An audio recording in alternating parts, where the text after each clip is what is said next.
ভাই ইউপির জন্য তোমার আছে 10 থেকে 15 দিনের মতো টাইম। এখন তুমি রিভিশন দিবা। তো জানা উচিত কোন কোন টপিক থেকে কোশ্চেন আসে না, ওই টপিকগুলো তুমি বাদ দিয়ে রিভিশন দিবা। তাহলে তোমার টাইমটা যেমন সেভ হবে এবং ইফেক্টিভ টপিকগুলোর উপর তোমার প্রেসার দিতে পারবা, তাই তো? চলো তাহলে আমরা একটু শুরু করে দিই। এটা এফএডব্লিউএস এবং এফটিপলিএস জন্য প্রযোজ্য। প্রথমত আমরা ইংলিশ। তো ইংলিশ কই থেকে কমন আসে না এটা এটা বলা টাফ। তার চেয়ে বেটার হয় যে কোনগুলো কমন আসে এগুলো আমরা একটু মার্কিং করি, বাকি সব বাদ বাদ বাদ। ঠিক আছে, এই থিওরিতে আগে বেটার হবে, তোমার জন্য সুবিধা হবে। না হলে আসলে তুমি বিশৃঙ্খলার মধ্যে পড়ে যাবে, বুঝতে পেরেছো? তো দেখো গ্রামার আইটেম আমি যেখানে দিয়ে দিছি, প্রথম যে 12টা আইটেম আছে তুমি শুধুমাত্র 12টা আইটেম পড়বা। এই 12টা আইটেমের বাইরে কোনো কোশ্চেন আসবে না। যদি আসেও তুমি কই থেকে মেকআপ দিবা আমি লাস্টে বলবো, ঠিক আছে? ইংলিশের জন্য ফার্স্টে এই জিনিসগুলো নোট করে নাও বা স্ক্রিনশট দিয়ে নাও, ঠিক আছে?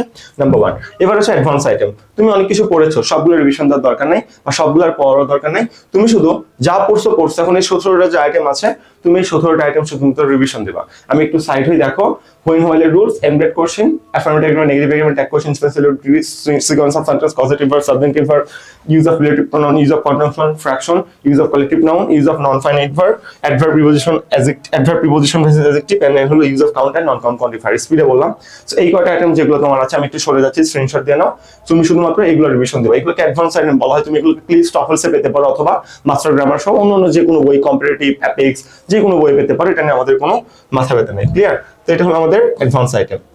তো এই যে দুটো জিনিস দিলাম, অ্যাডভান্স আইটেম দিলাম, তারপর তোমার কি বলে গ্রামার আইটেম দিলাম। এবার আমি মেমোরাইজ আইটেম নিয়ে কথা বলি, ঠিক আছে? মেমোরাইজ আইটেম কোনগুলো করবো? মেমোরাইজ, ঠিক আছে? মেমোরাইজ আইটেম যেগুলো আছে, নাম্বার 1 তোমার এখানে অবশ্যই তো পড়তে হবে ফার্স্টে গ্রুপ ভার্ব, কোনোভাবেই বাদ দিবা না রিভিশন দেওয়ার টাইমে, ঠিক আছে? 2 নাম্বার কি বলতো? 2 নাম্বার হলো তোমার সিনোনিম। 3 নাম্বার হলো তোমার অ্যান্টোনিম। 4 নাম্বার কি? 4 নাম্বার হলো তোমার কি বলে ফ্রেজ, ঠিক আছে? ফ্রেজাল ভার্ব যেটা আছে। আর 5 নাম্বার হলো অ্যাপ্রোপ্রিয়েট প্রিপোজিশন, ঠিক আছে? শুধু এই 5টা আইটেম তুমি কি করবা? তোমার বই থেকে পড়বা। বাকি আইটেমগুলো বই থেকে কভার দিব? লাগবে না। কেন লাগবে না? একটু পর বলবো, সমস্যা নেই। তো এই কটার বাইরে তুমি আর কোনো আইটেম পড়বা না, বুঝতে পেরেছো? তো আমি তোমাকে ইংলিশে সিলেক্টেড আইটেম বলে দিছি, তাহলে বাকিগুলো আর পড়ার দরকার আছে না? বাকিগুলো সব স্কিপ, সব বাদ। মুখস্থ আইটেম বলছি, গ্রামার আইটেম বলছি, অ্যাডভান্স আইটেম বলছি, একটু রিভিশন দিবা, সব বাদ। বাকি তুমি একটু স্ক্রিনশট দিয়ে নাও, খাতা কলম নিয়ে বসো না ভাই। খাতা কলম নিয়ে কি ক্ষতি হয়ে যাবে? বাংলার জন্য এবার তুমি চলে আসে। কি আসে না জন্য তোমার আগে বুঝতে হবে কি আসে। তোমার বাংলা বিউপিতে সব সিলেবাস থেকে কোশ্চেন আসবে। 7টা গদ্য, 7টা পদ্য, একটা নাটক, একটা উপন্যাস। তাহলে এই 16টা জিনিসকে শর্ট সিলেবাস বলা হয়। তুমি শর্ট সিলেবাসের বাইরে বিউপির জন্য কিছু করবে না। শর্ট সিলেবাস থেকে যা যা পড়ছো এখন, লেখক পরিচিতি সবগুলো রিভিশন দিবা, শব্দার্থ, কবি পরিচিতি, এগুলো তুমি রিভিশন দিবা, ঠিক আছে?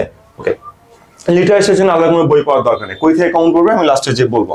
সেটা তুমি যদি কভার দিতে পারো তাহলে তোমার হয়ে গেল। তো তুমি এখন যেখান থেকে যে কোনো বই থেকে এমসিকিউ প্র্যাকটিস করছো, শুধুমাত্র এই কয়টা টপিকের এমসিকিউ গুলো প্র্যাকটিস করো, যে বই থেকে করছিলে আর কি, শেষ। আর কোনো কিছু করতে হবে না। বাকি যা স্কিপ যা তোমার 60টা মানে সব মিলে আছে বই না, গদ্য পদ্য মিলে, ওইগুলো সব স্কিপ করো। তুমি শুধুমাত্র এই 14টা পড়ো, বাকিগুলো পড়তে হবে না। দেখছো তোমাদের সিলেবাস কত ছোট করে দিচ্ছি আমি।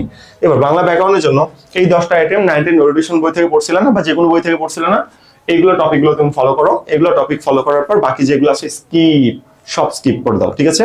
কোনো পড়তে হবে না। শুধুমাত্র এই টপিকগুলো এমসিকিউ গুলো তুমি রিভিশন দাও, বাকিগুলো তোমার আসলে আর পড়ার প্রয়োজন নেই। আমি সরে যাচ্ছি, তুমি একটু স্ক্রিনশট দিয়ে নাও। ভিডিওটা দ্রুত বানানোর জন্য আমি সরে যাচ্ছি, ঠিক আছে? বাংলা দ্বিতীয় পত্র মুখস্থ আইটেম দিকে তাকাও। 5টা দেখতেছো মুখস্থ আইটেম। হ্যাঁ, এই 5টা মুখস্থ আইটেম তুমি কি করছিলে? এটিএম বা যে কোনো বই থেকে কমপ্লিট করছিলে, অনেকগুলো করছিলা। এখন যদি এই 5টা মুখস্থ আইটেম তুমি রিভাইজ দিবা বা এমসিকিউ গুলো পড়বা, আর কোনো কিছু তোমার পড়ার দরকার নেই। মানে রিভিশন কিভাবে দিবা, কিভাবে পড়বা, পরীক্ষা যেহেতু হাতে টাইম কম, সেটা আমি তোমাকে আসলে এখানে বলে দেওয়ার চেষ্টা করতেছি, ঠিক আছে?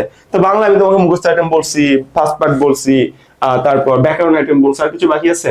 কিছু বাকি নেই। তো তোমার বাংলা মনে করো কমপ্লিট। এর বাইরে তুমি কিছুই করবে না। জিকের জন্য দেখো এফএডব্লিউএস, এফটিপলিএস আলাদা আলাদা প্যাটার্ন জিকের জন্য তোমরা সবাই জানো। যেখানে এফএডব্লিউএস সেখানে দেখো তোমাদের এই যে মানে এই যে টপিকগুলো আছে তুমি দেখে বুঝতে পারতেছো না, পারতেছো। আমি সরে গেলাম, স্ক্রিনশট দিয়ে নাও। তো জিকে যেহেতু ইংলিশে আসবে তোমরা সবাই জানো, বিউপিতে নেগেটিভ মার্ক তোমার 0.50। আমি তোমাকে প্রেফার করবো যে জিকেটা কোনো এক্সাম বেসে ভর্তি প্র্যাকটিস করো। হ্যাঁ, যে ইংলিশে জিকে কিভাবে টেকেল করতে হয় এটা তোমার জানা আসলে জরুরি। এটা টেকেল করতে না পারলে তুমি সামনাসামনি যেও ফাইট করতে পারবে না। যুদ্ধ যত এখানে ভালো হবে, তোমার প্রস্তুতি যত ভালো, যুদ্ধ তত সহজ হয়ে যাবে, রাইট? দ্য থিংকিং ইজ, এই থিওরিতে চলে। এটা হলো তোমার এফএডব্লিউএস এর ব্যাপার। এবার আসে এফটিপলিএস এর প্যাটার্ন একটু আলাদা। মোটামুটি দুটো থেকে এদিক ওদিকে নিয়ে বিনিয়ে কমন আসে। এফটিপলিএস এর তো আইআর আছে, ল আছে। তো এখানে দেখা যায় যে সংস্থা, এগুলো যেগুলো দেখতেছো অনেকগুলো, এগুলো সবগুলো সংস্থার নাম, কোনো সংস্থা বাদ দেওয়া যাবে না, সবগুলো সংস্থা তোমার পড়ে ফেলতে হবে, বুঝছো? এবং ইম্পর্টেন্ট কান্ট্রি বলতে এখনকার ইম্পর্টেন্ট কান্ট্রি কোনগুলো বলতো? America important country, Russia, China, যেগুলো এখন লিডিং আছে, ইসরায়েল, ফিলিস্তিন, ইন্ডিয়া, এগুলো তোমাদের এখন ইম্পর্টেন্ট কান্ট্রি এগুলোই হবে। আর তোমার এই যে টপিক লিবারেশন আর কনস্টিটিউশন এবং বঙ্গবন্ধু বিষয়ক এখন সবগুলো তুমি স্কিপ করতে পারো। পাশাপাশি 1972-এর পরবর্তী রাজনীতি, এই একটা কনসেপ্ট ডক্টর ইউনূস সম্পর্কে, অন্তর্বর্তীকালীন সরকার, যারা শহীদ হয়েছে তাদের বাসা কোথায়, বিশেষ করে আবু সাইদ সম্পর্কে যা যা ছিল, বুঝছো? চট্টগ্রামের ওয়াসিম সম্পর্কে, ওয়াসিম যে শহীদ হইল আর কি, তাদের সম্পর্কে তোমার ডিটেলস ডেটাগুলো মনে রাখতে হবে। তোমরা যেহেতু জেন জি অর্থাৎ আন্দোলনের সাথে কিছুটা হলেও সম্পৃক্ত ছিলা, তো তোমরা আসলে এই জিনিসগুলো অটোমেটিক্যালি মনে রাখতে পারবাই বলে আমি আশা রাখতেছি, তোমার মাথার মধ্যে জিনিসগুলো আছে। পাশাপাশি ইসলামিক যে রাজনীতিগুলো আছে, হ্যাঁ, জিয়া শাসনামল, এরশাদ শাসনামল, এগুলো একটু পড়বা। এখন এই জিনিসগুলো পড়তে হবে। আর মুক্তিযুদ্ধ জিনিসটা তোমার মানে মুক্তিযুদ্ধের সাথে বঙ্গবন্ধু রিলেটেডটা স্কিপ করতে হবে। এবং এখানে মৌলানা আব্দুল হামিদ খান ভাসানী, তারপর জামাত যারা ছিল, ইসলামী পন্থী যারা ছিল, তারা কিভাবে অবদান রাখছিল, এই অবদানগুলো তোমার এখন ইম্পর্টেন্ট। এটা সব ভার্সিটির জন্য, ঠিক আছে? এফএডাবল সেফটি বলে কভার করে দিলাম। এবার আসো, হাতে আছে 15 দিনের মতো। তারপরে ভাই আপনি কোর্সের কথা বলতেছেন কেন ভাই, কি দরকার বলেন তো? ওকে, আপনি ভ্যালুতে যদি জিনিসটা বুঝেন, ইকোনমিক্স বুঝেন, ফাইন্যান্স বুঝেন, তাহলে বুঝবেন। ওকে, ভ্যালু ইজ হোয়াট, এখানে তুমি কি পাবা? জিকে যে ক্লাসগুলো হয়েছে মোটামুটি মানে সবগুলো ক্লাস তুমি পাবা। বাংলা ইংলিশ জিকে ইম্পর্টেন্ট আইটেমগুলো তুমি পাচ্ছ এবং জিকে ইংলিশ পিডিএফ পাচ্ছ, ঠিক আছে? তুমি যা পড়ছো ওই পিডিএফ থেকে সবগুলো কমন আসবে। এখানে একটা থিওরি। সো এখানে তুমি ভ্যালুটা কি পাচ্ছ? এখানে তোমার ভ্যালুটা হলো বিউপি ট্যাগলাইন, ঠিক আছে? এবং ইংলিশ ক্লাস পাচ্ছ, বাংলা ক্লাস পাচ্ছ, তুমি এখানে ইএফটি ক্লাস পাচ্ছ, মানে যেটাকে আমরা লিটারেচার ক্লাস বলতেছি, এগুলো সবগুলো পাচ্ছ। তো এই কোর্স হলো 1390 টাকা। এই কোর্সে ভর্তি হইলে তোমার এক্সাম ব্যাচ সম্পূর্ণ ফ্রি। এই এক্সাম ব্যাচ কি, প্রতিটা 10টা করে মডেল টেস্ট হবে। এই এক্সাম ব্যাচ থেকে তোমার 15 থেকে 20টা এমসিকিউ হুবহু কমন আসবে। বিউপিতে হুবহু হয় এফএডাবলএস অথবা এফট্রিপলএস, 15 থেকে 20টা এমসিকিউ কমন আসবে আসবে আসবে। কথা ক্লিয়ার? কই থেকে? এক্সাম ব্যাচ থেকে। ওকে, তো আরেকটা ছিল ইংলিশ কোর্স। ইংলিশ বাংলার সব ভার্সিটি ইংলিশ কভার করা হবে। English grammar, advance item, English written এবং ইংলিশ টেক্সট বুক, যেটা সবগুলো কভার করা হবে। বাংলাদেশের সব ভার্সিটির জন্য কভার করা হবে। এই ইংলিশ কোর্সে ভর্তি হইলেও এক্সাম ব্যাচ সম্পূর্ণ কিসে পাওয়া বলো তো? ফ্রিতে পাবা। বুঝতে পেরেছো? অথবা তাও যদি না চাও, you have to choose it. This is exam batch.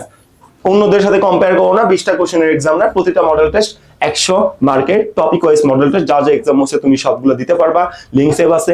সবচেয়ে বড় কথা, এখান থেকে হুবহু 15 থেকে 20টা কপি করা হবে বা কমন আসবে, আসতে বাধ্য হয় এফএডাবলএস অথবা এফট্রিপলএস। 15 থেকে 20টা কিন্তু ভাই অনেক, 0.01 মার্কের জন্য চান্স হয় না। তো কমন পাইতে চাইলেও ভাই তোমার আসলে এক্সাম এসে এনরোল করা উচিত। এক্সাম তো দিবা, প্রস্তুতি তো তোমার হবে, নিজেকে জাজ করতে পারবা, শত শত স্টুডেন্টের সাথে কম্পিট করতে পারবা।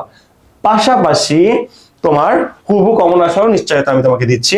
এবং অবশ্যই তো ওয়েবসাইটে এক্সাম হবে, বুঝতেই পারতেছো, তোমার মেরিট লিস্ট দেওয়া হবে, পিডিএফ দেওয়া হবে, এগুলো সবগুলো পাবা। এগুলো নিয়ে তোমাদের মাথা ব্যথা নাই। এখন তুমি চুজ করো, তোমার এফোর্ট কি ক্র্যাশ কোর্সে চাও নাকি এক্সাম বেসে চাও। আমি মনে করি ক্র্যাশ কোর্সটা বেটার, টাইম কম হোক, বাট তুমি এখানে যে ইনগ্রেডিয়েন্টস গুলো পাচ্ছ, ম্যাটেরিয়ালস গুলো পাচ্ছ, এটা তোমাকে চান্স পাওয়াতে হেল্প করবে। আমার মনে আছে আমি 3 দিনের জন্য একটা কোর্সে 10,000 টাকার জন্য 10,000 টাকা দিয়ে ভর্তি ছিলাম। কেন? ওখান থেকে আমি 1 লাখ টাকার ভ্যালু পাইছিলাম। 3 দিনের জন্য 10,000 টাকা আমার স্পেন্ড করতে খুব সমস্যা হয়নি। সো তোমরা বাঙালি ভাই ভ্যালুর দিকে তাকাই না ভাই, আল্লাহ কি আর বলবো।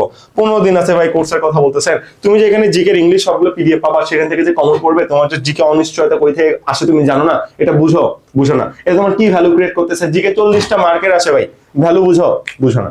তো ভ্যালু যদি না বুঝো তাহলে হবে না। তো ধরো তোমরা যারা অতি চালাক তারা তো স্কিপ করবা বা নেগেটিভ কমেন্ট করতে পারো, বাট যারা বোকা তারা এখানে অ্যাড হবে। এবং আমার ওই বোকাদেরই প্রয়োজন, যাদের আমি পাবলিকিয়ান বানাইতে পারবো, যাদেরকে আমি বিউপিয়ান বানাইতে পারবো, ঠিক আছে? বাংলাদেশে সবাই যদি চালাক হয় তাহলে তো বোকা থাকা উচিত না, ঠিক আছে? একটা ছোট একটা বাচ্চাকে জিজ্ঞাসা করা হয়েছিল যে বড় হয়ে তুমি কি হইতে চাও? বলছে যে বোকা। কেন? বোকা হইলে তো আমার তো কোনো পাপ হবে না, আমি যেন কাউকে কোনো কিছু কারোর সাথে চালাকি করবো না, পাপ হবে না, এটা রাইট? তো আমিও ভাই এরকম বোকা হইতে চাই। তোমরা অনেক চালাক, ঠিক আছে, আমি বোকা, এবং আমি বোকা হয়ে বোকা স্টুডেন্ট যারা আছে তাদেরই আমি পাবলিকান বানাইতে চাই। দ্যাটস দ্য থিওরি, বুঝছো? এখন আমাদের ক্লাস কিন্তু গুগল মিটে হয়, রেকর্ড তো অবশ্যই থাকে, আনমিউট করে কোশ্চেন করার সুযোগ আছে। ফেসবুক লাইভে আমাদের ক্লাস নেই না, এটা আমাদের জন্য ইফেক্টিভ মনে হয় না। তো ভর্তি হওয়ার জন্য ডিরেক্ট এই নাম্বারে ক্যাশ ইনভয়েস সেন্ড মানি করে হোয়াটসঅ্যাপে নক দাও। তোমার ক্র্যাশ কোর্সের জন্য 1390, এক্সাম ব্যাচের জন্য 390, আর ইংলিশ কোর্সের জন্য 1190, ঠিক আছে? নক দিলে আমি তোমাকে কি করে দেবো বলতো? অ্যাড করে দেবো। অথবা এই নাম্বারে আমাকে হোয়াটসঅ্যাপে মেসেজ দিয়ে বলো, ভাইয়া আপনার এক্সাম ব্যাচে আমি ভর্তি হতে চাই, সিট 20-30টার মতো ফাঁকা আছে, সো প্লিজ আমাকে এখানে নেন এবং আপনি এক্সাম ব্যাচে এনরোল করে দেন, ঠিক আছে? আমি ভর্তি হতে চাই। এই আর কি, আপনি সবগুলো অ্যাক্সেস তারপর পেয়ে যাবেন। হাউ টু ক্র্যাক বিউপি আমরা বলছিলাম যে বিউপির জন্য এখন আপনি কি করবেন, আমি এটা আমি বলবো। দেখেন মূলত আপনি যে সিলেক্টেড আইটেম গুলো বললেন, বাকিগুলো বাদ দিলেন, কই থেকে কমন আসবে? বাদ দিবা আল্লাহ, বাদ দেওয়া যাবে না। আসো, প্রথমত তোমার ঢাকা ইউনিভার্সিটি কোশ্চেন ব্যাংক যেটা আছে, পানকৌড়ি কোশ্চেন ব্যাংক, বি ইউনিটের যে কোশ্চেন ব্যাংক আছে এর মধ্যে ডি এর কোশ্চেন ইনক্লুড আছে, ঠিক আছে? এই কোশ্চেন ব্যাংক থেকে তুমি কি করবা, বাংলা, ইংলিশ, জিকে, এই তিনটা আইটেম ব্যাখ্যা সহ টানা 5 বার খেয়ে ফেলাবা। মানে আর কোনো সিলেক্টেড কিছু নাই, ঠিক আছে? তুমি আপডেট সাল থেকে শুরু করবা, 23, 22, 21, 20 এইভাবে তুমি যাওয়া শুরু করবে, বুঝতে পেরেছো? সো একটু তুমি যদি শেষ করে ফেলাও আলহামদুলিল্লাহ, আর তোমার মানে এখান থেকে সব পড়বে, এখানে কোনো সিলেক্টেড আইটেম নাই। 1 নাম্বার এটা 5 বার শেষ করবা, হইছে? 2 নাম্বার এবার কি করবা, এবার হাতে যেহেতু টাইম কম, তুমি বিউপি না, তুমি আসলে ফার্স্ট বিসিএস, ওকে? বিসিএস কোশ্চেন ব্যাংকটা 46তম থেকে 10তম মতো যে কোশ্চেন গুলো আছে, এই কোশ্চেন ব্যাংক টানা 5 বার, ঠিক আছে? 5 বার ব্যাখ্যা সহ শেষ করে ফেলাবা, বাংলা, ইংলিশ, জিকে, শুধুমাত্র এই 3টা পার্ট। তাহলে তোমার ওই যে আইটেম গুলো বাদ দিছিলা ওইগুলো রিকভার হবে, এর মধ্যে লিটারেচার কভার হবে, সবকিছু রিকভার হবে। এবং ইংলিশ ফার্স্ট পার্টে অবশ্যই কবি পরিচিতি তো পড়তেই হবে, কবিতা পড়তে হবে, ওই কবি পরিচিতিটাই হলো লিটারেচার, ওখান থেকে কিন্তু বিউপিতে তোমাদের কোশ্চেন করা হয়। That's the procedure you can how to crack UP, বুঝছো? তুমি কিভাবে বিউপি ক্র্যাক করতে পারবা, এটা হলো থিওরি। এখন হাতে যেহেতু টাইম কম, যারা এগুলো পড়ে ফেলছে তাদের জন্য বলি পাশাপাশি রাবি এবং চবি কোশ্চেন ব্যাংকটা শেষ করে রাখে, বুঝছো? প্রথমে রাবিরটা পড়বা এই দুইটার পর, তারপরে চবিরটা পড়বা। রাবি আসছে 3 নম্বরে, চবি আছে হলো 4 নম্বরে। এটা হলে তোমার জন্য খুব ভালো হবে। এবং কোশ্চেন দুটাতে রিপিট হয়, এফ এ বলেছে হু রিপিট হয় না, প্যাটার্ন রিপিট হয়, আর এফটি বলেছে হু রিপিট হয়, বুঝছো? আর আমাদের এক্সাম ব্যাচের কথা তো বললামই, আর ক্র্যাশ কোর্সে বলতে হলে কথাই নাই, ওখানে তুমি জিকে সব কমন পাচ্ছ, এক্সাম ব্যাচ ফ্রিতে পাচ্ছ, আমরা তোমাকে এক্সাম নিচ্ছি, সো এর বাইরে কি বা আসবে বলো? So that's our theory. BUP তুমি কিভাবে ক্র্যাক করবা, মানে কি কি বাদ দিতে হয়, আই থিংক আমি তোমাকে এটা বুঝাই দিতে পেরেছি, বুঝতে পেরেছো? এবার আসো, এটা তোমরা জানো যে এফটি বলেছে প্রচুর আসে, লিটারেচারের জন্য তোমার আসলে এখানে কি পড়তে হবে তুমি জানো, আর ভাই যে কোনো মার্ক থাকতেছে এটা জানো, তোমার negative mark 0.50, GK question English হয়, ইংলিশে পাস মার্ক ফরেন মানে 40% পাস মার্ক, অন্যগুলোতে সব মিলে 40% pass mark, total negative mark English থেকে কাটা হবে কিনা, টোটাল থেকে কাটা হবে, এগুলো তুমি সব জানো। তো এগুলো না আমার বলতে বলতে আমার চ্যানেলে ভিডিও দেখতে দেখতে তুমি অভ্যস্ত হয়ে গেছো যে ভাই এগুলাই তো আর কি, ঠিক আছে? এমন ব্যাপার। রোড ম্যাপ কিন্তু তুমি জানো যে 55 হলো তোমার 100টা এমসিকিউ 55 এ কনভার্ট করা হবে, আর তোমার এসএসসি টোটাল মার্কে 25%, এসএসসি টোটাল মার্কে 20% এ কনভার্ট করা হবে। তোমার দেখবা ওখানে যদি কনভার্ট করে 40 মার্ক থাকে তাহলে মাশাআল্লাহ, তাহলে তোমার কতগুলো এমসিকিউ কারেক্ট করতে হবে, নেগেটিভ বাদ দিয়া তোমার তোমার তোমার তোমার 55টা এমসিকিউ পারলেই হয়ে যাবে 100টার মধ্যে, ঠিক আছে? ওইদিকে তোমার যদি 40 থাকে, আর ওইদিকে তোমার যদি ধরো 35 থাকে, তাহলে এখানে কত ডাবল, এখানে তোমার 65টা কারেক্ট করতে হবে, ঠিক আছে? ডাবল হয়ে যাবে। ওইদিকে তোমার 38 থাকলে এখানে 55 সাথে হলো 4, অর্থাৎ 59টা এমসিকিউ কারেক্ট করতে হবে। এই এমসিকিউ কার জন্য কাটমার্ক কত, এটা আমি একটা আলাদা ভিডিওই বানাইছিলাম, ওই ভিডিও অংশ তুমি যদি দেখে নাও তাহলে তুমি একাই সব বুঝতে পারবা। এবং এটা আমাদের আগেরটা এটা না, ঠিক আছে? এবার তুমি এখানে চলে আসো, যেটা আমি তোমাকে বললাম যে 10টা গিফট ক্লাস, এটা নিতে ভুল করিও না।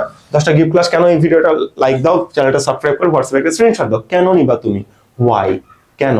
কারণ হলো যে বিউপিতে জানো ইংলিশে 40% পাস, এখনো টাইম আছে, 4-5 দিন ইংলিশ ক্লাসগুলো যদি শেষ করো, বিউপি ইংলিশ অন্তত আটকাবো না। বেসিক ইংলিশ থেকে কিন্তু বিউপিতে সুপার শর্ট কমন আসে, এখান থেকে কিন্তু কমন আসে। গিফট দিতে যাচ্ছি, বুঝো? না দিতে চলে না নাও, নেওয়ার জন্য চ্যানেলটা সাবস্ক্রাইব করে ভিডিওতে লাইক দিয়ে হোয়াটসঅ্যাপে স্ক্রিনশট দিলে আমরা তোমাকে 10টা গিফট ক্লাস দিয়ে দিব। আর যদি এত কিছু প্যারা না চাও, তোমার কাছে যদি ভ্যালু জিনিসটা বোঝো, তুমি যদি আমার মতো বোকা হও, তাহলে এইখানে ক্র্যাশ কোর্সটা তুমি নিয়ে নাও, যা যা আছে এনাফ, তুমি জাস্ট পড়বা, সবই তো পড়া আছে, পড়া নাই রিভিশন দাও না ভাই, রিভিশন ব্যাস, ধন্যবাদ। ওকে, অথবা সব পড়া থাকলে তাও এক্সাম ব্যাস তুমি নাও, নিয়ে 10-20টা তুমি 15 থেকে 20টা হুবহু কমন পাওয়ার নিশ্চয়তা দিচ্ছি, এবং তুমি এক্সামও দিতে পারতেছো, টপিক ওয়াইজ মডেল টেস্ট সব, মানে এমন কি নাই যে এর মধ্যে নাই, বুঝতে পারছো? এই হলো দ্যাটস দ্য ফ্যাক্টর। এভাবে তোমার বিউপিটা 100% কভার হয়ে যাবে, এবং আমরা তোমাদের সাথে আসি একদম লাস্ট পর্যন্ত ইনশাআল্লাহ।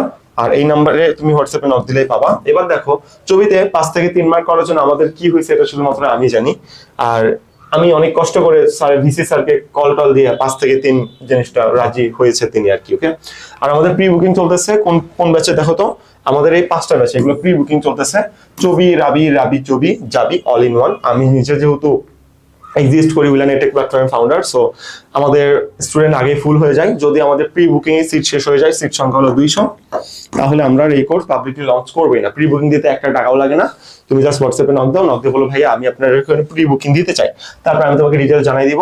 তুমি যদি ভর্তি হও মাশাআল্লাহ, না হলে তোমার সেট অন্য কাউকে দিয়ে দিব, বুঝছো? টাকা লাগে না। তো প্রি বুকিং দিতে হচ্ছে তোমার টাকা লাগবে না, সো তোমার জানাই রাখা আর কি। সো হোয়াটসঅ্যাপে নক দিলে তোমার নামে প্রি বুকিং হবে, আমাকে বলে যে ভাই এই ব্যাচে প্রি বুকিং দিতে চাই, বুঝছো?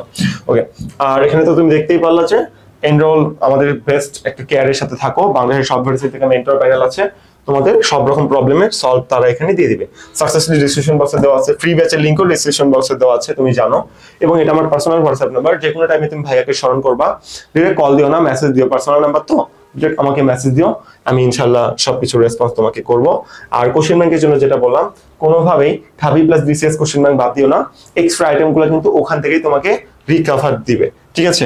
ঢাবি বিসিএস কভার করার পর তোমার হাতে যদি সময় থাকে, এবার তুমি 3 নম্বরের উপর বলো রাবি, 4 নম্বরের উপর বলো চবি, এভাবে তুমি কমপ্লিট করে ফেলাবা। এটা হলো আমাদের পড়াশোনার নতুন উদ্যম। আর তোমার জন্য সেই উদ্যমটাকে বাস্তবতায় রূপান্তরিত করার জন্য মাত্র কিছু অর্থ বা কিছু বিনিময় প্রথায় তুমি আসলে বাচ্চা প্রয়াস করবে এক্সাম ব্যাস, যেটা তোমার লাইফটাকে সুন্দর করতে পারে। আবির মাহমুদ ছিলাম, আসসালামু আলাইকুম, দেখা হবে পরবর্তী কোনো ভিডিওতে, টাটা।